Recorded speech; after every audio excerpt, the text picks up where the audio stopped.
myself. Is that better? Can you guys hear me? One, two, three. Oh, I can hear myself. All right. Well, thank you for coming. I'll give you guys your pay afterwards. Um, so I was asked to talk a little bit about being a line producer. Um, my goal with this time is just to kind of give an overview of some of the main skills that are required to be a line producer. I'll also talk through kind of the day-to-day of line producing, and hopefully we'll have some time for questions. So if you have a question, just write it down. We should have hopefully 15, 20 minutes to be able to cover those. One of the biggest aspects of being a line producer is managing the budget. So we'll talk a lot about a budget as well. Before we do that, I want to talk about leadership, because a line producer is a leadership position. It's not the leadership position, but usually for most of the crew it is. So the line of the line producer is usually connected to a budget term where we say above the line or below the line. Above the line is usually people that are like producers, actors, that kind of creative. Below the line is usually all of your crew, your technical, all the other pieces that go into a budget usually fall below the line. Normally, your below the line costs are pretty predictable. Your above the line cost depends entirely on how much money you have. So, 5 essential skills of a line producer. I didn't come up with these, but it was fun, actually. I was working on this. I just kind of put a bunch of information in. I thought, well, I should check and see what the internet has to say about it too. Like, what does a line producer do? So I looked it up, and it was a different order, but it was the same stuff. So I was like, okay, I'm on the right track. So, 5 essential skills. The first one would be leadership. And I've added a little bit of information here. Most of my slides don't have a ton of information, but leadership entails executing plans, which sometimes you may not know the right plan to execute. You just have to make a decision, right? Being the adult in the room. A lot of hard work, serving. We'll talk some more about some leadership qualities. Budgeting is the other big one. Everything kind of ties back to the budget. Everything I'll say today, usually it'll be with a qualifier of, as long as it works in the budget. Networking is very important because you're trying to assemble a team together to make this movie the best team that you can. So you want to have enough connections to people in the industry to be able to put that team together. And sometimes you have to replace them, whether they get sick or a family situation comes up or, COVID. Okay, diplomacy, being able to communicate well and also maintain a good relationship is also very important if you want to have a good production.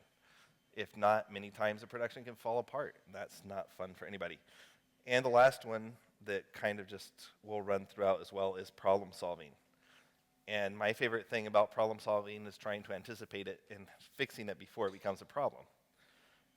So, as we talk about leadership, I always think of leadership as a servant position. You're serving everybody else.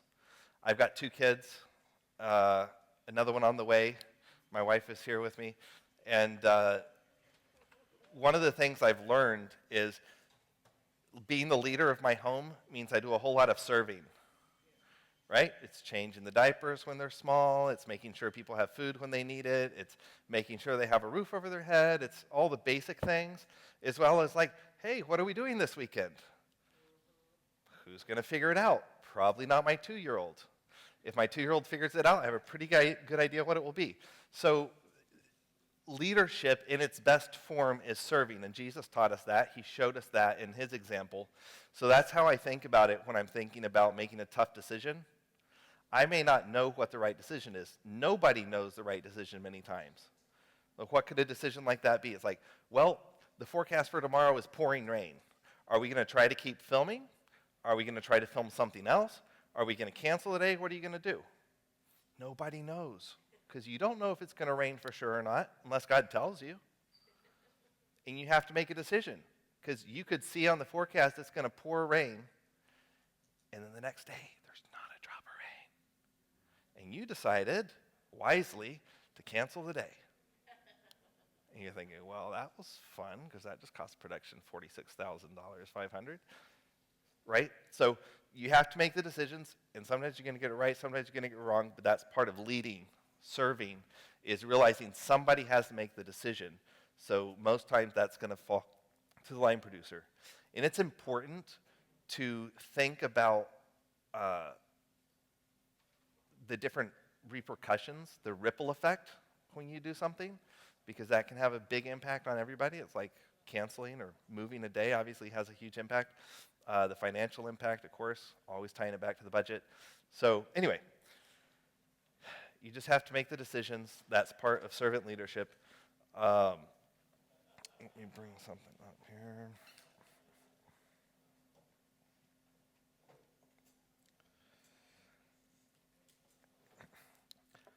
Another thing that's important when you're leading the team is realizing that you're kind of an enabler for everybody else to do what they need to do. So part of serving them is trying to make sure they have the tools that they need to be able to get the job done, that they feel comfortable to be able to focus on the job. You don't want somebody to be focusing on whether they're going to have a job tomorrow or whether food's going to arrive on time or whether they're going to get paid at the end of the week, right? You want them to be able to focus on what they're doing.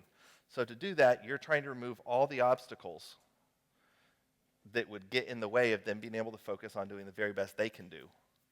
And so we usually have to do the very best we can do to do that. Now, another thing that will come up a lot when you're in the position of managing the budget is you'll feel like you have to prioritize the project over the people. And everybody that's talking about good leadership will say, well, you need to prioritize the people over the project. Now, here's a really cool, interesting thing to think about. If you're prioritizing the people over the project so much that you have no more project, that's also a problem. Because guess what? The people need the project. As a lot of us know that have been working in the industry, it's been pretty quiet. It's like if you don't have a project, that's also a problem. So the goal of any good line producer is to have as much balance as possible. You're trying to balance the needs that everybody has, taking care of everybody, and yet still make sure you're able to keep moving forward, make sure everybody gets paid. All right. Another thing is take the blame and pass on the praise, right? If something goes well, it's not, that's the team I put together. Yep, I chose every one of y'all, and that's, the success of this film was entirely because of the team I built. That's not what a good leader does. It's like, wow, that looked amazing. It's like, we had a really good DP. We had a great lighting team. We had a great art team, right? Those are the things we focus on. So reflect the praise, absorb all the bad stuff. That's our goal, right? I learned that concept way before I got into film. I was calling somebody, talking, and my dad called their dad, and he said, I was trying to get in touch with you. Did your son leave the message? And the other dad said, I'm sure he did. I think I forgot. And I thought, yeah, I know your kid. Probably didn't pass the message along. But the dad didn't say, oh, no, he never told me. He's like, I probably forgot. I'm sure he told me. He looked out for the good of his son, right? So he absorbed all the negative there, said, oh, yeah, that was me. I'm sure I'm sure that was me. We don't know. I don't know which way it went. But I thought it was really cool. I learned that concept, as a very young man, of trying to absorb and pass on the right things. All right. Experience is extremely helpful, and you only get it by experiencing things. But normally somebody doesn't start out as a line producer, and it's okay if you do. It means it's needed, and so you do your best and you try to learn from other people's experience. But experience is going to help you anticipate problems before they become problems, and it's going to help you know how to solve them.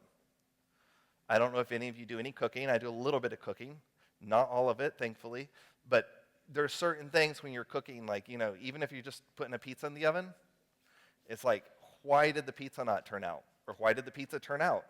Well, if you've cooked a pizza in the oven 30 times, you might have a better idea than if it's your first time. It's like, oh, well, I think the temperature was a little bit too high, or I think I left it in too long, or I think it was raining outside. You just, I don't know what it is. All right, so Experience is extremely helpful.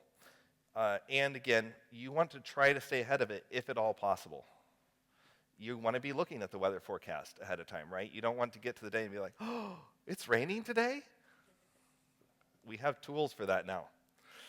So, it's also helpful to have a few scenarios, a few different options of what you're going to do in that situation. Not to pick on the weather, but we always have weather. Every single show I've done, we've had weather. Good weather, bad weather, hot weather, cold weather, but you're always going to have something. So it's helpful to have a plan, right? So planning ahead, what are we going to do when it rains? What are we going to do if there's tornadoes like we had on the forge? It's like you're trying to film outside and it's like, well, it's supposed to be a bunch of tornadoes today and golf ball size hail. Oh, it turned out to be tennis ball size. Who cares? You know, it's like, let's keep making a movie. Oh, wait, we're filming outside a basketball scene. Great. Right? We'll talk about what to do about that a little bit later. But it all feeds into problem solving. So here's a few things I've learned about problem solving, and we'll probably touch on problem solving a lot throughout this time. You want to watch and listen for problems. Don't let them hit you in the face. So you're watching how things are going. You can kind of see how things are progressing. And you might see, oh, you know what? I think there might be a communication issue over here. Or I think we may be a little bit short water bottles at Crafty. Or you just don't know what it might be. But always be looking for something that's not working, and listening. Because guess what? Film crews are excellent at letting you know if there's any problems. But they're not always good at letting you know the right way. So a great way would be if they come to you and say, hey, I just noticed that this is happening. Do you think there's something we can do about it? But usually what they do is they're going to talk to whoever's closest about it. And they may not be able to solve the problem. So it's helpful if you don't have something else you have to be doing, just to kind of be moving around during pre-production, production, all of it. You're just trying to, keep an eye on things and make sure that if there's something you can do to help, you can. Another piece, we talked about the ripple effect. Lots of times people will try to solve a problem without fully understanding the problem. Other times they'll try to solve the problem without getting input first. So something I learned the hard way, and I can let you know so that when you learn it the hard way, you'll remember, is it works a lot better when you're solving a problem in a group environment if you get feedback from the group first. Even if you don't end up taking it, it's good to make sure that you've got the best information possible before you make a decision. You want to make as informed a decision as possible. And as a side benefit, everybody else feels heard and understood. Even if you don't follow their advice, they feel like, hey, I was consulted. People cared. People were listening. And even if we decide to go a different direction, at least we arrived at that conclusion together and we moved forward. We were filming Legacy Peak up in Colorado in the mountains in the winter. And we had one day, yep, you guessed it, weather, where the snowstorm blows in. And the forecast was like, hey, gust of 100 miles an hour, negative temperatures, probably going to be a little bit chilly. And I start looking up the night before, right? It's like, well, how many minutes do you have before you hit frostbite at this temperature with this wind? The answer was like 2 minutes. I was like, okay, if this comes through, we're going to have to figure something out. But what we did the morning of, when we realized that we had this situation, it's like, okay, well, we actually want snow for the scene, but is it safe? Well, we actually took like 12 people, most of our department heads, most of the key people that would be able to weigh in on that, up to the mountain where we were going to be filming. We left the whole rest of the crew down at breakfast. We lost an hour. We said, you guys just hang out here. We're going to go figure out what to do.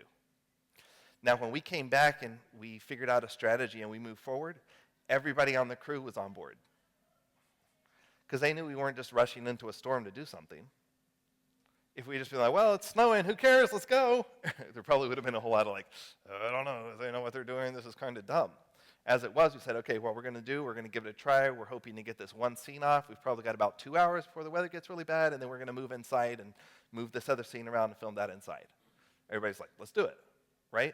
So just getting that information, we asked our different keys, what do you think? Do you think it's good? Do you think you're going to be able to do your work safely? All those kind of things. So you're wanting input from the key people that are on your team. Making a decision without including those people when it has a direct impact on them is not going to get you very far. So, pro tip there. All right. And just so you know, every single project I've done has had a big weather event. So I highly anticipate just figure it out. That's why we, have cover sets and stuff like that. Okay, so we've kind of talked a little bit about leadership and problem solving. Another big piece we need to touch on is budget. So, you can see I've got a whole lot of information on my slides here. It's important to think about how much something costs. When you're working on the budget, when you're preparing it, you're trying to assess that. When you get into production, it's super helpful to know how much your time costs as a production. And the reason why is because you're going to have to make decisions that cost money, and you have to evaluate whether it's saving you time that offsets that cost or not. It's a really great tool as a producer, line producer, anybody that's managing a budget to know how much does my 10 minutes or 30 minutes or hour cost. Because if your production time costs you $10,000 an hour and you can save an hour by hiring an extra 5 people and it's going to cost you $2,000, it's a really smart move to hire an extra 5 people.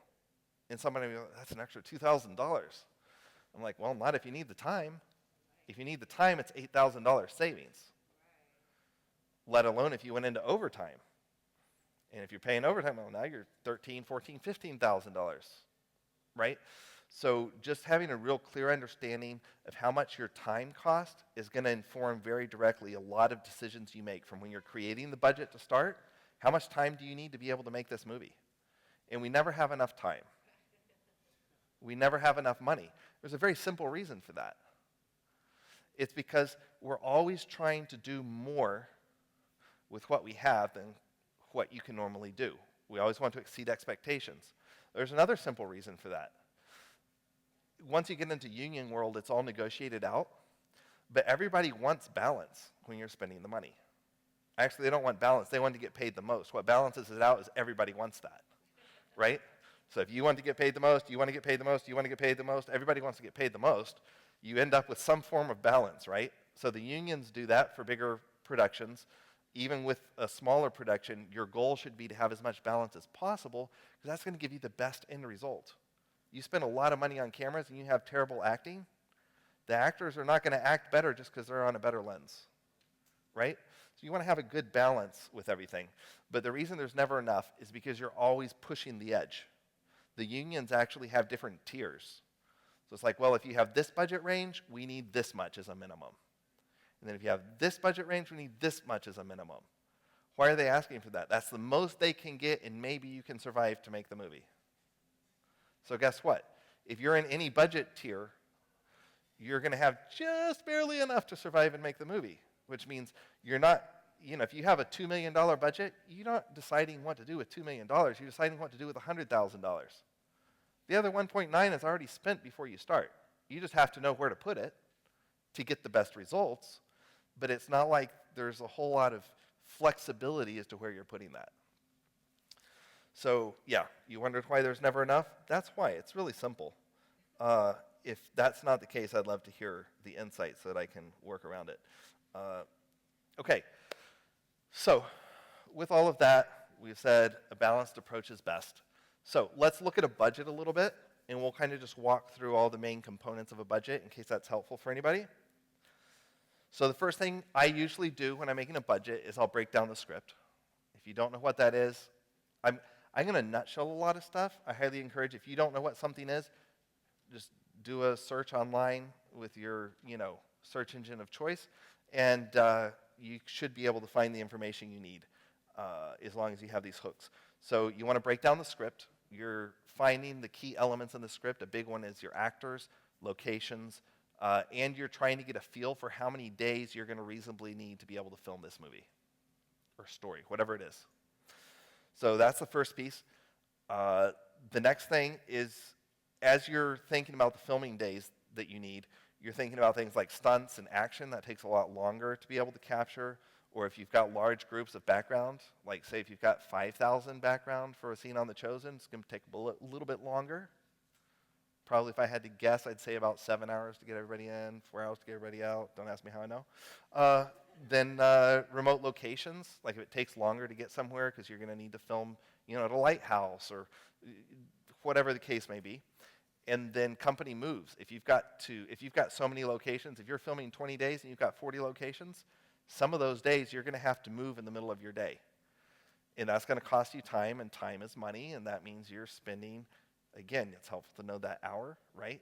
Because if your hour costs $10,000, it takes 2 hours to do your company move because you could get a free location. How much does your free location cost you? 20 grand. If you could get a location that was close that you didn't have to do a company move for 2 grand, you just saved $18,000 or time, right? So if you have the time and not the money, then you travel 2 hours. But if you need more time to film, then you're going to pay $2,000 to get the location that's in walking distance instead of paying $20,000 to go to a free location, right? So we're thinking about those pieces. All right, you calculate your cast and crew needs. Some big factors here is like, are you doing a 1-camera shoot or a 2-camera shoot? That comes up often. There's no right answer to that, by the way. It depends a whole lot on who your team is. I will say, if you don't have a budget to add extra people in other departments, just adding a second camera unit is not going to save you a whole lot of time. Because to light for 2 cameras, you have to do additional lighting tweaks. Now, if you have extra lighting technicians, you can still keep pace making the adjustments for both cameras. But if not, you're probably going to lose all the time that you thought you were saving doing the extra lighting. And then you don't have a spot for your boom without shadow. So there's a lot of different pieces that go into it. But if you've got a lot of action or a reason that you want to be able to capture 2 directions at the same time, you may need 2 cameras, even if it takes you longer to set it up. So you just have to evaluate each project. All right. Also, obviously, if you've got 40 cast, you might need more hair, makeup, wardrobe people than if you've got 2. Self-explanatory. All right. Another thing you don't want to forget is your fringes. So most all the time, your budget should include fringes for employees, because most people will be hired as an employee.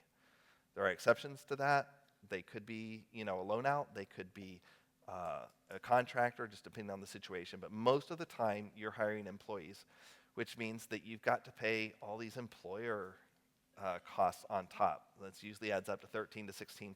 So you can imagine if you didn't budget for that, and then all of a sudden you get into production, it's going to be like, where did my 10% of my budget go? Well, right there. All right, if you're union, you also have union fringes. For example, if you go SAG and you've got SAG actors, you're going to be paying about 22% to SAG of whatever you're paying the actor. You're also going to be paying their employer fringes still, so you're going to be paying about 40% over what they're actually getting paid. And then you look at the SAG rate and you think, oh, well, so it's $1,082 for a regular rate for a day. And it's a little bit more now. It's $1,134 after the negotiations. And you think, well, okay, I can afford that. Keep in mind that's for 8 hours from when you pick them up at the hotel when they go back, unless they're local. So if you're working a 12-hour day, which is what most people think they're going to do, it's actually going to cost you about $2,280 for their rate, plus the 40%. Are we getting anywhere yet? Right? So if you budget for $1,134 and then you're spending $3,000 every day on their day rate, you might come up short. So again, you want to make sure you're thinking about all these pieces. All right, equipment, needs, and costs. You're going to estimate post-production. Visual effects is the biggest difference that I've found in post-production, depending on how much or how little you need. That's going to be the main variable there. Insurance, legal. A lot of this depends on your budget size, how much or how little that's going to impact you. Completion bonds, if you're a bigger project, probably don't need to worry about that right now. Contingency, you do want to worry about that. So in the budget, the way you account for the things you can't account for is a contingency portion. On a smaller budget, you usually want that to be a larger percentage of your budget because you actually have just hard costs, right? It's like if you have an insurance claim, usually you have a deductible. That deductible is the same, whether it's a $3 million movie or a $300,000 movie, unless you pay for a different deductible level. So if you have a claim, they don't care what percentage of your budget that is. You've got to pay the deductible. Well, if you have a $100,000 budget, and you kept 10% and you had 10,000 and your deductible's 5,000 and you have two problems for insurance, you've got no contingency now. If you've got a $15 million budget and you've got a $1 million contingency, that's less than 10%. But let's face it, that $5,000 just isn't going to hit you as hard. So those are just the kind of things you want to think about. So you want to leave margin. And the challenge is, if you've got $100,000, you really don't feel like you have space to leave that margin. The problem is, you're still going to have things you didn't account for. It doesn't matter what your budget is. There's always going to be things you didn't account for. And traditionally, throughout the history of business that's been tracked, usually that overage is around 10% or up to 10%. So that's why they use that 10% concept. Okay? It's not because it's a random number. It's like they've looked at businesses that have failed, and it's like, well, what happened? It's like, well, that's what happened. Okay, so you want to have a contingency. You also want to calculate your film incentives, and that's a big thing if you can qualify for those. And if you don't know what that is, that's where a different state will give you money back for filming in their state. Georgia's famous for that. They've got a 30% incentive if you can qualify for it. But you have to have a minimum $500,000 spend, so it might not be right for you. Other states, you can qualify for as little as $50,000 spend. So it might be time to go, film one place or another, depending on what you got. But most film incentives do have audit costs. So like if you film in the state of Georgia, you're probably going to need to pay for a mandatory audit. And that's probably going to cost you $10,000 to $30,000, depending on what your budget point is. All right. And the last thing is you're making your budget. Keep track of assumptions that you're making. So the biggest one is how many days you're shooting. Is it a 20-day shoot, 25-day shoot, 30-day shoot? You want to keep track of that. But other things are like what time of year are you shooting? When are you shooting? Because like if you're shooting union, that's going to change in July every year. It's going to go up 3%, 4%, 5%, whatever they've agreed to. Okay. Yay. Yes. So this is a production budget. So normally, if you are getting funding, you definitely want to think about your marketing before you start, but normally that doesn't come out of the production budget. The portion that you would be impacted with on your production budget is usually going to be with the capture of marketing materials, right? Interviews, behind the scenes, things like that, you would include in your budget. But the actual marketing cost, that's a whole different budget. And that will be put together independently of whatever your production budget is. Now, let me say another thing. The reason we're always never have enough in our sphere is because usually we don't take the approach of taking a script and figuring out how much money we need to film it. Usually we take a script and somebody tells us how much money we have to film it, and then you're cutting down to try to figure out how can we possibly do this with the money that we have. Well, guess what? You're never going to have enough when you're doing that. It's just not possible. So almost always when I'm making a budget for a client, they will tell me, hey, I want to make this movie for $800,000, and it's a period epic, and I think there's going to be a lot of CG. And I'm like, okay, let me do this. I'm going to make you a budget first for what I can make the movie for. That's what I call my honest budget. I say, this is what I know people for, that I can bring the quality level that you're asking for and make the movie. Now, after that, if you want me to fake the numbers down to whatever number you want to have in mind, I can do that. And I can try to make it as balanced as possible so that you're spending the money in the best places. But now you're going to have to ask people to work for less than they normally get paid. You're going to have to find a lot of volunteers. You're going to have to find a lot of free locations. You're going to have to do whatever it is you can do to make up for that deficit. And it's helpful to know what that deficit is. Because if you're trying to make a $10 million movie for $1 million, it's good to know that, right? So a simple calculation, for example, let's say you need 40 people on your crew, and you're just going to pay them federal minimum wage, which isn't super high, $7.25. Okay? If they're going to work a 12-hour day, that's about $100. Add fringes on top, you're at like $115. Okay? That's the minimum you can pay somebody legally. You bring 40 people on, shoot 20 days, you've just accrued several $100,000, paying everybody minimum wage. Not everybody works for minimum wage. Not everybody gets paid. I mean, it's a fun world. So all I'm saying about that, with that, is Typically, it's going to take $500,000 just to pay a team minimum wage to shoot for 20 days and make the movie, if you want a baseline. So if you have less than that, you got to figure out how you're going to do it. Are you going to just have a small team, film on the weekends? Are you going to, you just have to figure it out. But those are the things you have to figure out. But it's helpful to know where you're starting and where you're going to from there. All right, so day in the life of a line producer. This is from a movie I worked on. That's also from the same movie. All right, so there's kind of three time periods that I would look at when you're line producing. One's what we call the development phase. So that's the first part. Development is when there's not funding yet, nothing set in stone, there's no confirmed dates, nothing, but you have to start somewhere. And normally to raise the funds, you need to know how much funds you need to raise. Or like I said before, they'll tell you how much funds they think they want to raise. In any case, you need to have a budget to kind of show where that money's going to go. It's going to get changed later in our next pre-production phase, but you're just getting a rough idea. This is how we would spend the money. So when you go to investors, you can say, this is why we're asking you for a bunch of money. So you do that script breakdown. You create a preliminary schedule. That's where we figure out kind of the days. So I'll actually drop it into a schedule, like all the different scenes with all the different locations. And I'll kind of map it out. How would I shoot this roughly to get an idea for those days? I don't just read the script and think, I think it's 23 days. So you take it, you drop it into software. There's even some free options out there. But then you can kind of arrange things, by location, by actors, get a rough idea of how many days you need the actors, because that's a big expense driver. How many days you need to film. That's another big expense driver. That's the biggest expense you're typically going to have on your project. Another thing you look at, the timeline, then filming location, and that's many times tied to an incentive or a key location you need or some other variable. So then you're ready to make your initial budget. That is a little bit of a screen grab from a budgeting software. I use Movie Magic Budgeting.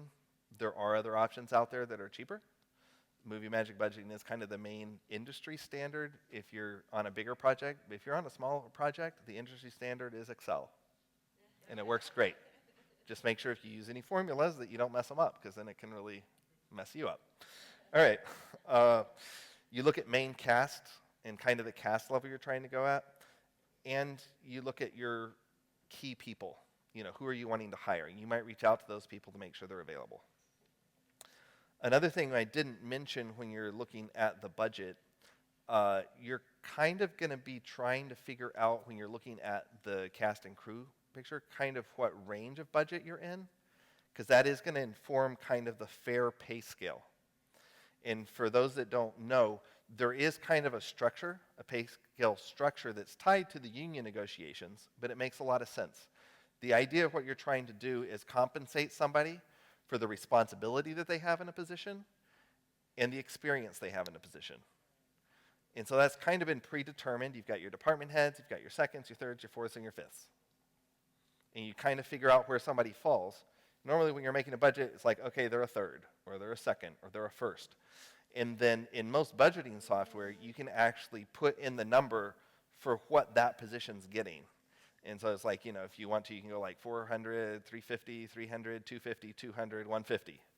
Or it's like, yeah, we don't have that much money, so it's 200, 175, 150, 125, 100, and 100, right? So you just kind of trying to find the balanced, how much am I spending, where is it supposed to be at? And again, the unions can give you some guidelines with that, because they say, well, if you've got this budget range, this is the minimum for us. So even if you're non-union, it gives you an idea for what people are making professionally in that budget range. All right, so then you go into pre-production. So by the way, when you're the line producer, somebody else is going to take that budget and try to raise the funds. When you're the producer, you can still do that part, or you can find somebody else to do it, and then what are you going to do? You're going to go raise the funds. Maybe you find somebody else to help you if you can't do it, but basically you've got that first part is making the budget that helps you get the funds. Then you go into pre-production. So there's just a lot of nuts and bolts, creating the company, setting up the bank account, securing funding and cash flow. I'm not talking about raising the money right there. I'm talking about making sure you're actually getting the money that was raised. It's a big deal. Because guess what? When you hire a bunch of crew, they expect to get paid. So even if somebody promises you the money, you want to make sure that all the mechanics are in place and that the money's actually coming so that as soon as you owe money, you can pay it. So you want to really make sure that's happening. Lots of times they'll ask you for a drawdown timeline. So let's say they're giving you $1 million total. It's like, how much money do you need at the beginning? How much money do you need during the first part of production, second part of production, and post-production? And usually they'll release the money on that schedule. And you usually need to find out, it's like, does it take 8 days for that to get into my account? Does it take 2 weeks? Does it take a month? Does it take 2 days? And you need to make sure that you're getting the money going at the right time so that you have that cash flow. All right, setting up insurance, payroll, the bond if you need it. And a bond, by the way, is a completion bond. This is for when you're making your expensive movie. Normally, whoever's providing the funding might want you to have insurance on the movie actually getting made. And the bond company is going to supervise your production to make sure that they think you are going to be able to make the movie. And, by the way, if they don't think you're going to be able to make the movie, they have the authority to step in and make some changes, including saying goodbye to you. Okay. But insurance, payroll, just making sure you're getting the timing on that. Usually it takes a few weeks to get the quotes in to be able to start that, and you can't start payroll until you have insurance. You can't start paying people until you have payroll. You get the idea. So you're just looking for the chain of events. So I've roughly put these things in an order that you would want to get things done. So then you're going to open up offices, workspaces for your different departments that might need it. You're looking at hiring crew, cast, catering, securing lodging, locations. Now, here's a big piece of what you do with that. A lot of people are going to help you with these different pieces, hopefully. You're getting a team together. But it is kind of your job to make sure you're coming in on budget. So you've budgeted, say, $20,000 for an equipment package. And then your key in a particular department, I'm not going to pick on anybody, comes back and they say, oh, well, actually, it's $26,000. What do? Do you say, oh, okay, cool, it's $26,000? Well, I mean, you've probably allocated all the money. So if you really need the equipment, the first thing you want to do is you want to see if you as the line producer can negotiate $20,000 or $18,000 or something along those lines with the rental company. Guess what? Your gaffer or your key grip or your DP or whoever the department is, their specialty is usually something other than negotiating a good deal. So your specialty as a line producer should be to stay on budget. Therefore, it's great to negotiate a good deal. So you go to the rental house and you say, hey, your rate's fair, but I don't have it. We'd still like to rent it from you. If you want to rent it from us, can you do 18? And they say, no, man, I can't do 18. Best I can do is maybe 20. You're like, oh, you're killing me, man. All right, we'll do 20, right? Or you make some adjustments to the package. You say, well, we can't afford all of this, so maybe I can't have 24 18K lights. Maybe I can do with 12, and can you meet us in the middle? So sometimes it helps to adjust your package needs and then ask them for the discount to make up the difference, and that way you're kind of working together on it. But in any case, negotiate for the different rates. That's a big piece of what a line producer should be doing. And the rental houses understand. Okay, so if you're Marvel and you try to negotiate a rate, they're going to be like, what's wrong with you? But if you're not Marvel and you try to negotiate a rate, they're like, oh yeah, we get it. Because guess what? They work with a lot of indie people too. They understand that we don't have the budgets that the big movies have. So they're usually able to work with you as long as they have the equipment available. The other thing you want to do throughout the whole process is maintain good communication. And it's very easy for everybody to become focused on their thing and forget to keep track of what everybody else is doing. But filmmaking is collaborative.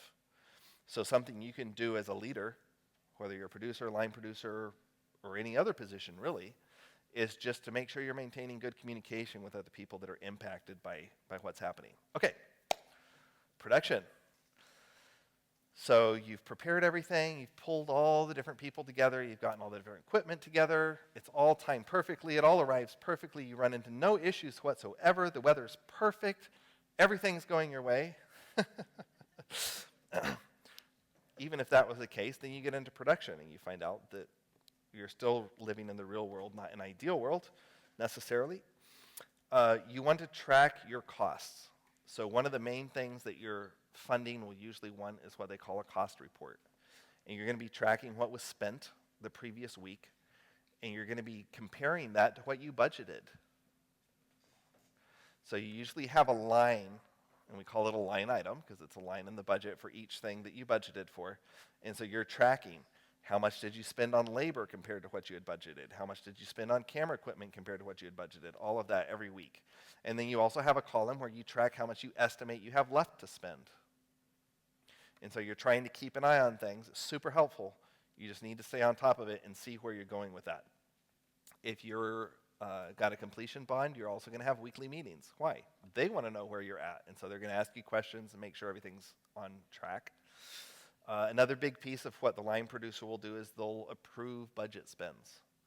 Hopefully you've got an accountant. If not, it's really lame to have to do all the accounting to have done that. Every time you do your own accounting, you promise yourself you're going to get an accountant next time.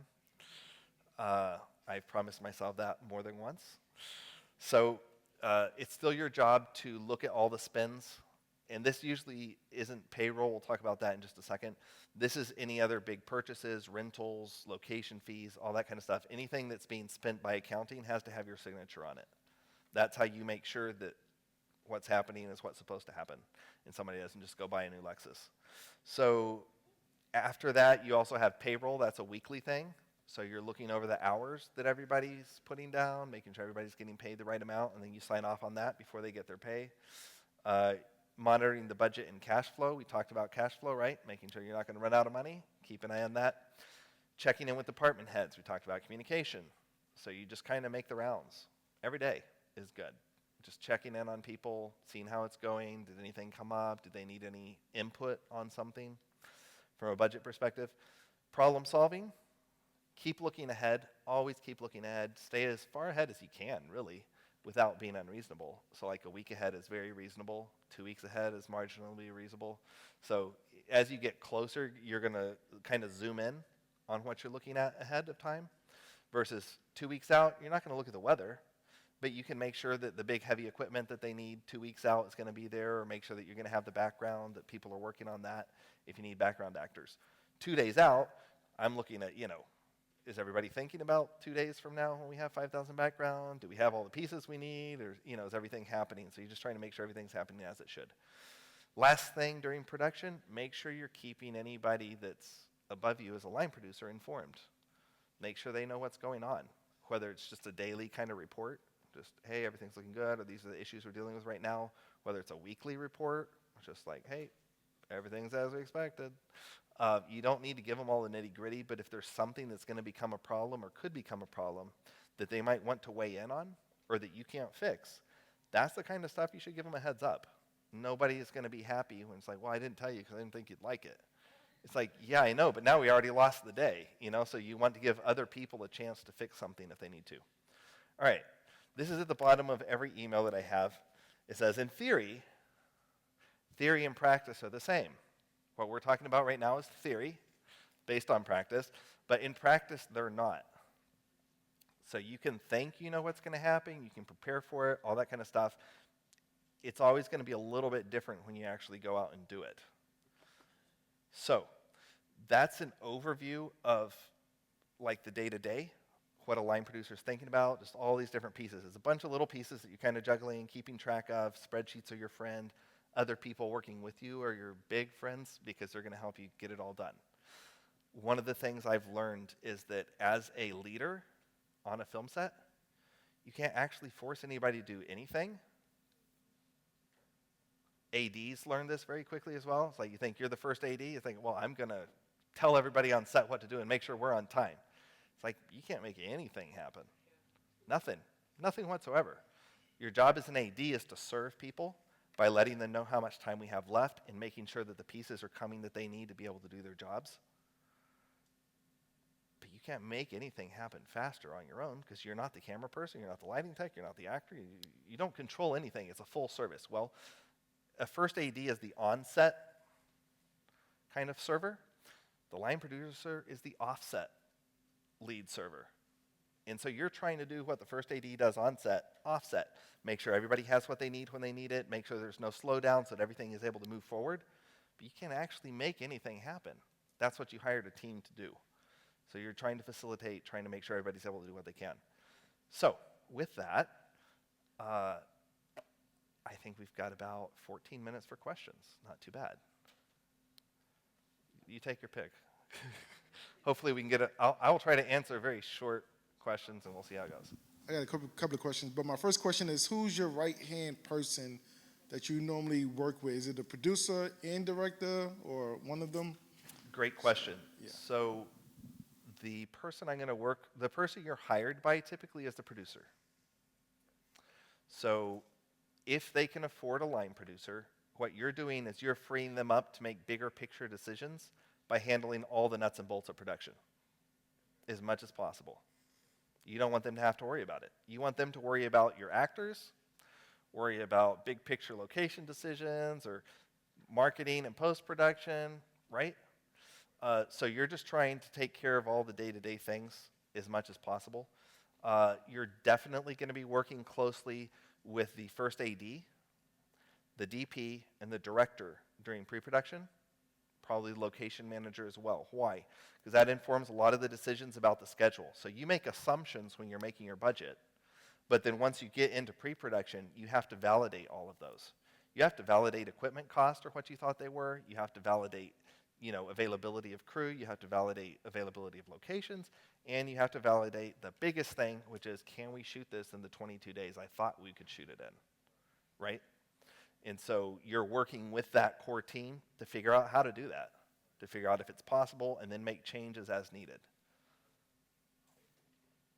So when making a budget, you mentioned complementary bond costs. Can you go over those in a little more detail? Yeah, so your bond, normally a small production won't need to be bonded, but if you're on a bigger project, lots of times they'll want you to have a completion bond. And basically, that's usually going to run 1% to 3% of your budget. And again, that adjusts depending on how big your budget is, but they're basically guaranteeing that the production will happen. So it's an insurance policy for the investors. Of course, then the bond company is going to want to make sure that you have very good production insurance and that you have cast coverage, so that if a cast member gets sick, the production insurance will cover that. And they're going to want to make sure that you've got good key positions so that they're confident that the production will get made. And it doesn't mean that the bond company is your enemy. They can be your friend. They might say, there's no way you can make this epic for $1 million, so you're going to have more money. And then you go back to the investor and say, well, you know what? They're not letting us do this for $1 million. Do you have two? Right? So you never know. But that's what the completion bond is for. And they're going to kind of have their finger in the process all the way through until the project releases. So it's not super complicated, but the process, basically, you're going to find a bond company. If they agree to, be hired, then they're going to ask for a lot of information about your production, a whole lot of information, like everything. We want to see the budget. We want to see the individual budgets by department. We want to see your schedules. We want to see everything and make sure that we feel comfortable that your plan is solid. Does that answer your question okay? Yeah, I thought you said complementary, not completion. Oh, gotcha. It is not complimentary. It's very expensive. Okay. Yes, who's next? I'm over here. Oh, okay. This is kind of a twofold question. You mentioned on one of your first slides about the tax incentive like Yes. Georgia has. Now, I live technically in South Carolina, right across the border, that has the rebate option.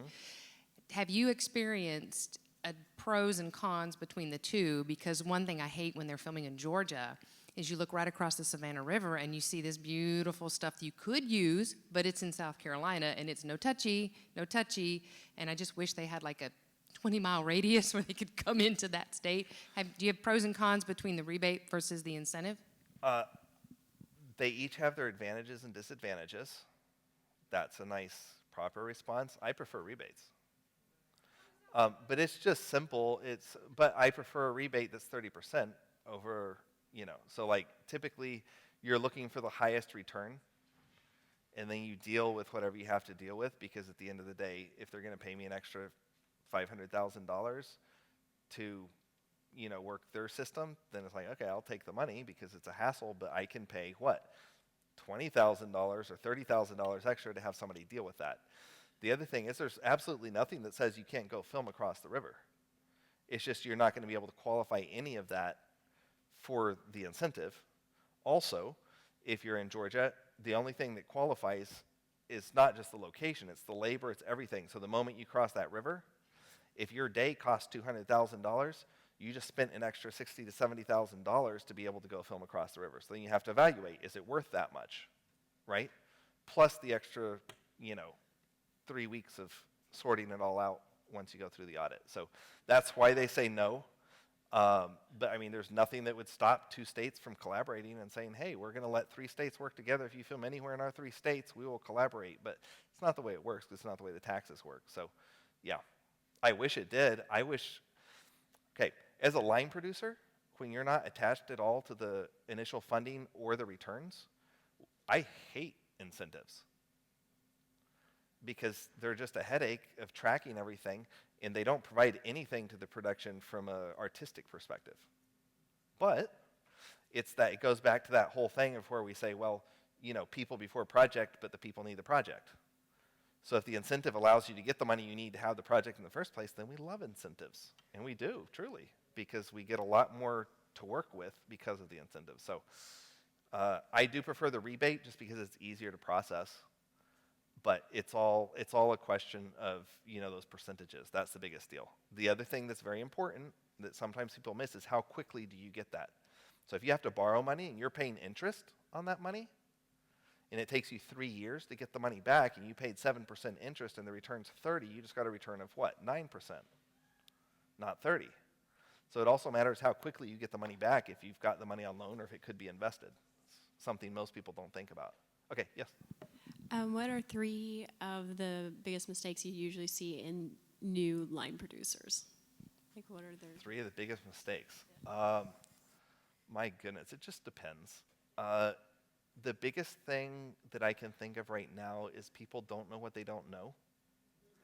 And lots of times they'll think they know more than they really do. So it's really helpful to consult and try to learn and, make sure that you've done your homework before jumping in on something. And I think that most people do. But here's another funny thing I hear a lot. Each time I talk with a first-time company that wants to make a movie, they say, I'm going to make a really good movie, not like the cheesy fill-in-the-blank other movies. And I'm like, guess what? That's what everybody else says.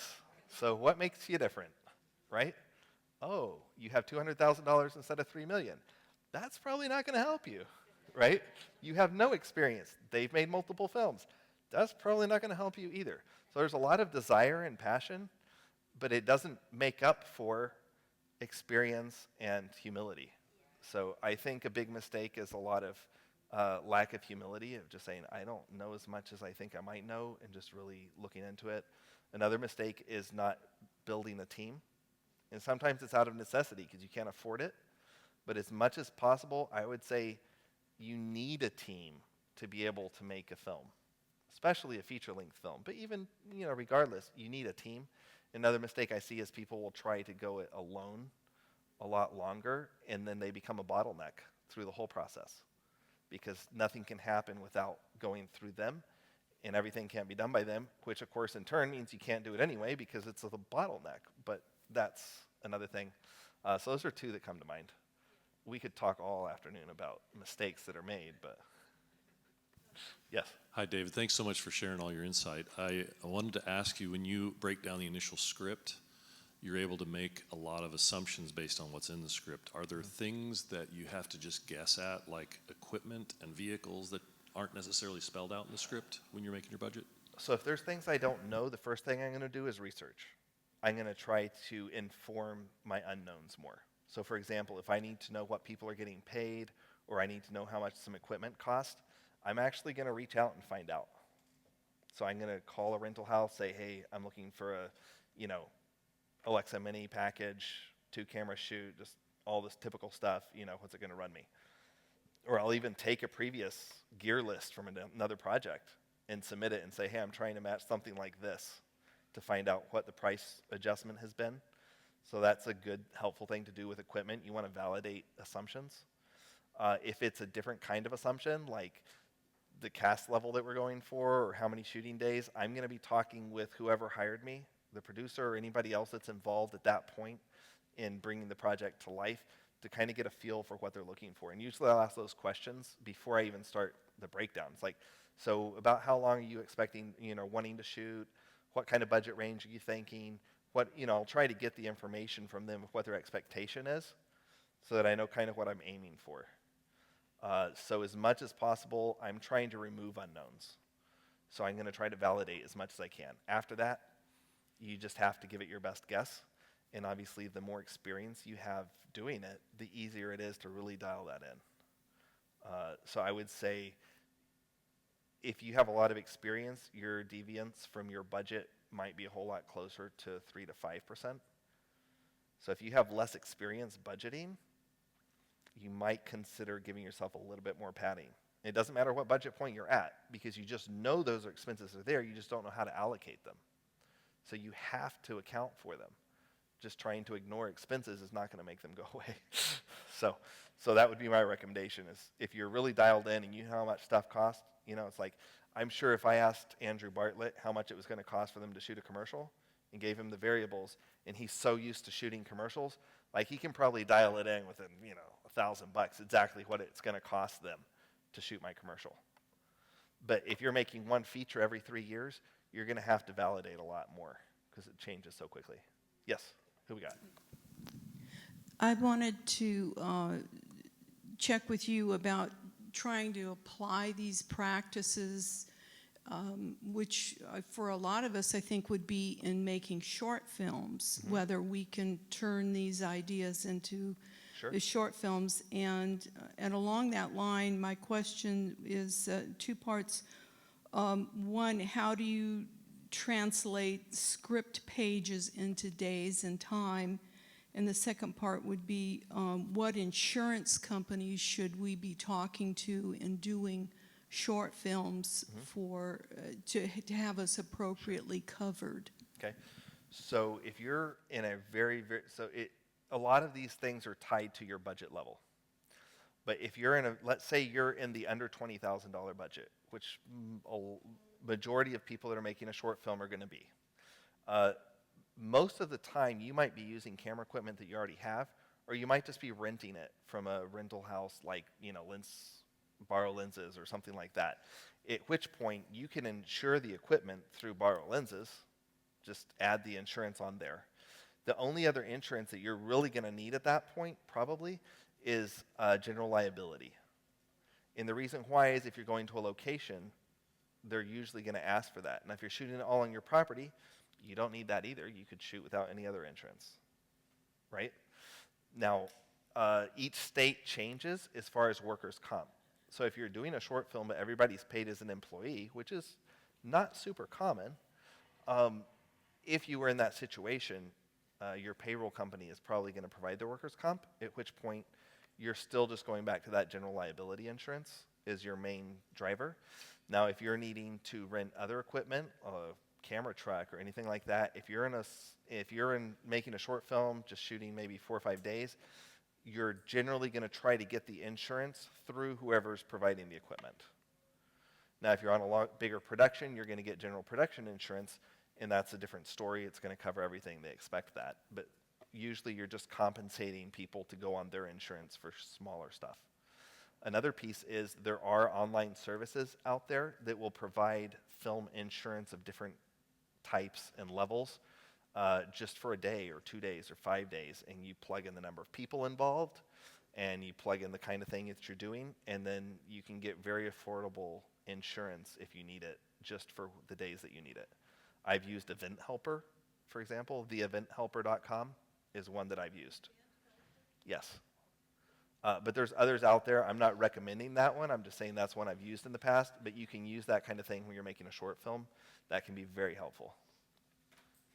Yes? What software do you use to break down scenes and ensure that all the departments like the wardrobe, hair, makeup, art, scene design, vehicles have what they need on that day for the shooting and don't end up having to grab something last minute? Sure. So when you're doing the script breakdown, you're using whatever software you use. I use Movie Magic Suite just because that's kind of the industry standard. But there are more budget options out there that you can find if you want to use them. And I probably would recommend that unless you just want to drop several $100s on expensive software that you won't know how to use right away. So, so you can also tag a script most times in the actual script writing software. Just depends on what you're using. But however you do it, you're basically identifying all the different pieces in that initial breakdown, and that helps you budget. When you get into production, your AD team is usually going to track that, and they're going to translate a lot of the things that are in the breakdown onto the call sheet. And so they'll usually have notes by department saying, props, don't forget, the coffee cup or whatever's needed, or the Bible or the rope or whatever's needed, and they'll give those notes to any department. And then each department is typically going to do their own breakdown of the script as well and figure out what they need any given day. And usually you tag that by scene. That way if the scenes get moved around to a different day, you can still kind of move things around as well. Does that help kind of? And I'll go back real quick to your question of breaking it down for a short film, because I know we got sidelined on insurance, but most of these things, you're just scaling them down. So on the budget, you might only be budgeting for, okay, well, I'm going to have 15 people. How much am I going to need to spend for food and waters and snacks? Am I going to have any other expenses? Like, am I trying to compensate people for gas that are coming from out of town? Or am I trying to pay an actor something even though I can't pay anybody else? Am I, renting some gear, whatever that is? And you can just make a simple Excel budget where you just kind of put the different types of things in, and you put the amount that you think it's going to be, and you total it up, and you see what your total is, and you see whether that's an amount you want to spend or not. So, you can scale these things up and down. Crew, same thing. It's like if you're on a bigger project, it's all that time versus money equation. And usually you get a bigger crew because things like actors or locations or equipment will be very expensive. And so it's worth it to pay crew longer hours, hence the 12-hour day instead of an 8-hour day. And it's cheaper to, bring more people on to make the time shooting faster, because those expensive items, you're offsetting that expense better. So if that wasn't the case, if you own your own equipment and you're your family's acting in it and you don't have any big expenses, there's no reason to not just shoot with a 10 or 12 person team or 5-person team instead of 50 or 60. There's nothing driving that from a budget perspective. So usually what's driving it from a budget perspective to the size of the crew. So what happens? You get into a $200 million movie, and what do you have? 400 people on the crew? Is that why it's expensive? No, that's why it's cheaper, right? They're hiring more people to actually save time so that it saves them money. So when you're going to a short film and a smaller budget, it just scales the other direction. You don't need as many people. You don't need as many things. Why? Because your cost is not there. So it gives you more flexibility when you're doing a short film, right, as to how you want to structure it and what you want to do. All right. Well, One more question if we've got one, or, okay, we look good. Awesome. David, thank you so much for sharing your wisdom and expertise in this area. Absolutely.